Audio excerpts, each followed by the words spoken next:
What if I told you that right now, at this very moment, your grandpa and your little cousin are both using memes, but they literally cannot understand each other's jokes? Not even a little bit.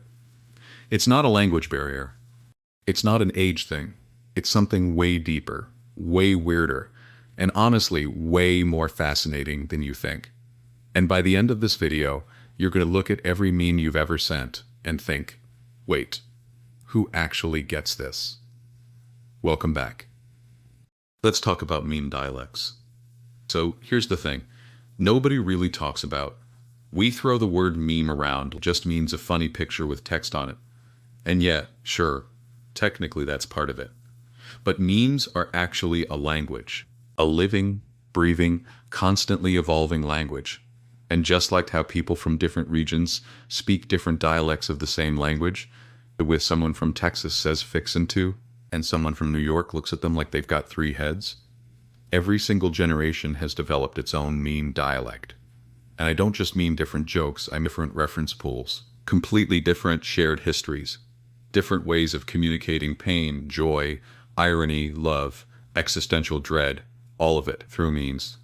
So today we're going from the very beginning. We're talking silent generation all the way to Generation Alpha. 6 generations, 6 completely different ways of laughing at life. And trust me, by the time we get to Alpha, you might feel like you need a translator. Actually, scratch that, you will definitely need a translator. Let's start at the top, the silent generation. These are people born between roughly 1928 and 1945. Now I know what you're thinking, they don't even use memes. And okay, most of them aren't scrolling TikTok at 2 a.m. But here's the wild thing, they absolutely have a meme culture. It just looks completely different. For the silent generation, their meme dialect was built around radio shows, newspaper comics, and post-war humor. Think about Far Side cartoons. Think about the kind of dry, understated wit you'd find in a Charlie Chaplin film or a Jack Benny radio bit. The humor was subtle. The references were shared through community, through the neighborhood, the church, the local diner. Their shared history included the Great Depression, World War II, the birth of television, and their humor reflected that. It was often self-deprecating in a very quiet, dignified way. Like, yeah, it's tough, but we soldier on, and we laugh about it softly so the neighbors don't worry. You know that grandpa energy where he makes a joke, and it takes you 5 seconds to realize he was joking? That's silent generation meme dialect. Slow burn, deep roots. Their reference pool was incredibly local and incredibly dense. A single phrase, say something from a popular radio program, could communicate volumes to anyone who grew up listening to the same broadcasts. That's a meme. It's just a 1940s meme. Now here's where it gets fun. Baby boomers, born between 1946 and 1964. These are the people who gave us rock and roll, Vietnam War protests, Woodstock, and, critically, the television era. Boomer meme dialect is fascinating because it's the first generation where a national shared reference pool truly existed. Before TV, your references were local. After TV, suddenly everyone in America is watching the same 3 channels, the same news anchors, the same sitcoms. Ed Sullivan, I Love Lucy, the moon landing, live on television, the Kennedy assassination. And what do boomers do with that? They develop a humor that is deeply tied to pop culture touchstones that everyone experienced together in real time. Where's the beef isn't just a Wendy's slogan to a boomer, it's a cultural moment. It's 1984. It's Walter Mondale getting roasted in a presidential debate.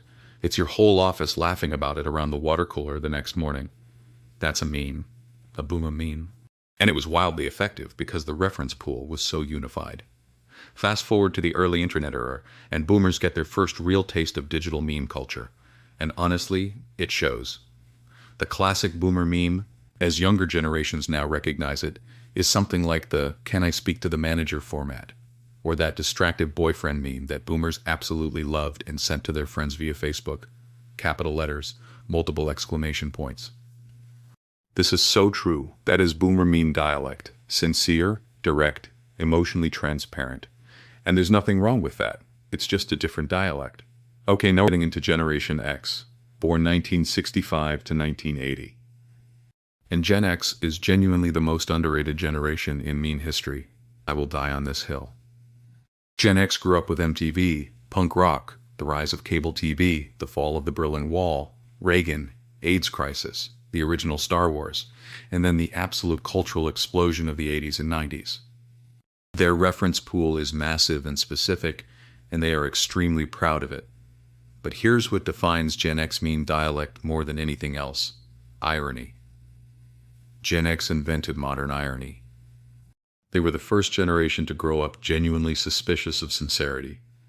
They'd been sold the American dream, watched it get complicated, and responded by developing a kind of defensive, cynical humor that says, "Yeah, I see what you're doing, and I think it's kind of dumb, but whatever." Think about Wayne's World. Think about Beavis and Butthead. Think about the entire aesthetic of early 90s alternative culture. Nothing was meant to be taken too seriously. Everything had air quotes around it. That is Gen X meme language. And when the internet came along, Gen X was ready. They weren't born digital, but they adopted it early and brought their ironic sensibility with them. They gave us a lot of the foundational internet humor, the demotivational posters, the I can has cheeseburger era, the early Reddit culture. There's always this wink, this knowing distance. I'm joking, unless... Their shared history is also uniquely wedged between two worlds. They remember life before the internet and after. They remember video rental stores. They remember beepers. They have this incredible dual citizenship in analog and digital culture that makes their meme dialect uniquely flexible. Now, Millennials, born 1981 to 1996. And look, I know everyone is tired of talking about Millennials, but we have to, because Millennials are arguably the architects of modern internet meme culture as we understand it today in 2026. Millennials grew up with the internet becoming the internet. They had AIM, they had early Facebook, they had Tumblr and early Twitter and Vine. They were there when memes went from being niche internet inside jokes to mainstream cultural currency. They watched it happen, and they participated in shaping it. Millennial meme dialect is characterized by a few things. First, relatable suffering. Millennials were the first generation to make self-deprecating economic despair into an art form. I can't afford a house, LOL. My student loans are more than my life savings. Me spending my last $20 on avocado toast. And yes, millennials know that joke is tired, but they also kind of because it's theirs. Second, nostalgia weaponization. Millennials are absolutely obsessed with their childhood in a way no previous generation was quite so publicly vocal about. This is why every few months, a 90s kids will remember this post goes viral. The shared reference pool for millennials is incredibly rich. Disney Renaissance films, early 2000 pop music, SpongeBob SquarePants, Harry Potter, the original Shrek, early YouTube era. These aren't just memories. They're the building blocks of an entire emotional vocabulary. And SpongeBob especially. Let's just sit with that for a second. SpongeBob memes have been running continuously since roughly 2010 and are still going strong in 2026. Mocking SpongeBob, Surprise Patrick, Hanson Squidward. There are millennials in their early 40s right now who can communicate an entire emotional state just by referencing a SpongeBob episode that aired in 2001. That is a dialect with staying power. Third, millennial meme dialect is deeply comfortable with meta humor, jokes about jokes, layers of irony, the kind of humor that made Vine the legendary platform it was before it died. And yes, millennials are still not over it. Here's where we shift gears hard. Generation Z, born 1997 to 2012. And Gen Z is the point where, if you weren't born into it, the meme dialect starts to become genuinely difficult to decode. Gen Z grew up entirely online. They don't remember a world without smartphones. Their childhoods were YouTube and Minecraft and Vine, rest in peace, and early TikTok. And their meme dialect reflects something that I think is really genuinely new in human communication history. Gen Z memes are often intentionally absurdist to the point of meaninglessness. Like the joke that there's no joke. Or the joke is so layered that decoding it is the activity. There's a whole category of Gen Z humor called surreal memes, or Deep-fried memes, intentionally low-quality, weird, uncomfortable, anti-format. The humor comes from breaking every expectation you had about what a meme is supposed to be. You know that man staring at a butterfly going, "Is this a pigeon?" That was funny in a millennial way. It was relatable. It had a clear punchline. Gen Z took that format and warped it beyond recognition. They'd put Shrek in it. They'd make the butterfly also Shrek. They'd compress the image to the point of visual noise. They got a deep-fried filter and a screaming audio clip. The joke has become about the destruction of the joke. And here's what's wild. This isn't random. Gen Z's shared history includes growing up under the weight of climate anxiety, school shooting drills, social media comparison culture, pandemic adolescence, and the constant awareness that the world is kind of a... Absurdist humor isn't just being weird for the sake of it. It's a genuine coping mechanism. Nothing makes sense, so let's make something that also makes no sense and laugh about it together. Gen Z also pioneered extremely fast meme life cycles. Where a boomer meme might circulate for years, Gen Z memes can be born, peak, and become cringe within a single week. The dialect moves at internet speed. If you're not on it daily, you miss it. And that's kind of the point. It creates very tight in-groups. Their reference pool is also increasingly global.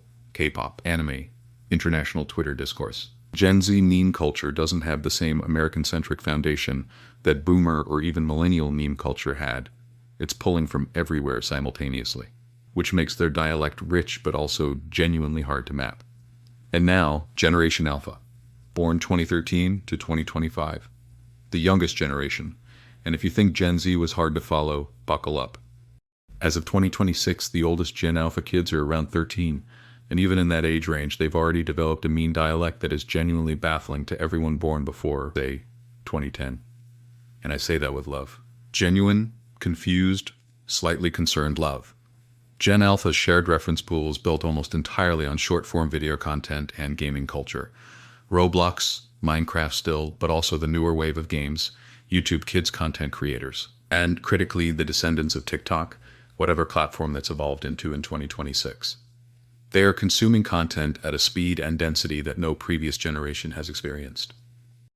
Their meme dialect is characterized by extreme speed, absurd catchphrases, and humor that often operates on only 2 or 3 layers of context that feel completely opaque if you're not immersed in that specific content ecosystem. Things like Sigma, Riz, no cap, based, words that millennials and even Gen Z have partially adopted, but which Alpha uses with a fluency and a specificity that outsiders can't quite match. Alpha also has something really interesting happening with their humor. It's heavily influenced by AI-generated content. They've grown up with AI as a normal, unremarkable part of media. So their meme dialect has started incorporating AI aesthetics ironically, making things that look AI-generated on purpose, using AI voices in meme formats, playing with the uncanny valley of artificial content as a comedic space. That is wild. That is new. No other generation has had that tool. Their shared history at this point includes growing up post-pandemic as one of their first cultural memories. The world that older generations experienced as a shocking disruption is just the backdrop of their childhood, that shapes a humor that is in some ways more pragmatic, more chaotic, and more comfortable with uncertainty than anything that came before. So why does any of this matter? Like, okay, different jokes, so what? Here's the thing. Memes aren't just jokes. They're cultural infrastructure. They carry values. They carry grief. They carry political beliefs, social anxieties, shared traumas, and collective joys. When millennials spam SpongeBob memes, they're reinforcing a bond that says, we grew up together, we remember the same world, we're in this together. When Gen Z makes deliberately broken, absurdist content, they're saying, the world feels broken, so here is broken art. When Alpha kids yell Sigma grindset at each other, they're participating in a community ritual that builds identity and belonging. These are dialects in the truest sense. And like any dialect, when two people from different generations try to communicate through memes, misunderstanding is almost guaranteed. How many times have you sent your mom a meme and she replied, haha, but I don't get it? How many times have you seen a meme your younger cousin shared and thought, what is this? Who is this for? That's dialectal drift. It's real, it's measurable, and it's accelerating. The interesting thing is in 2026, we're at a point where meme culture is moving so fast that even within generations, there are sub-dialects. Early millennials and late millennials have noticeably different meme sensibilities. Early Gen Z and late Gen Z are starting to diverge.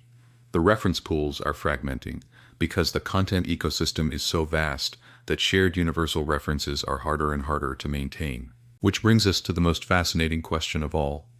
In a world where everyone has their own algorithm, their own personalized content feed, their own niche community meme culture, is there still such a thing as a universal meme? And I think the answer is yes, but barely. And they're getting rarer. The memes that transcend generational dialects tend to share a few qualities. They're based on extremely fundamental human experiences: sleep deprivation, awkward social situations, the gap between who we want to be and who we actually are. They use formats that are visually simple enough to decode without context, and they spread through enough different channels that they break out of any single generation's ecosystem. But even those universal memes get remixed differently by each generation. A boomer will share the distracted boyfriend meme with sincere caption about something literally relatable. A millennial will share it with a layer of self-deprecating irony. A Gen Z kid will deep fry it and replace everyone's face with a Shrek, or some meme within a meme that references something from a Discord server you've never heard of. Same template, completely different dialect. That's meme linguistics in action. It's real, it's happening, and it's one of the most genuinely human things about the internet age. So here's your homework, and I'm serious about this one. The next time you share a meme, ask who actually understands this. What do they have to know? What do they have to have lived through? What does it say about you that this is the image that captures what you're feeling?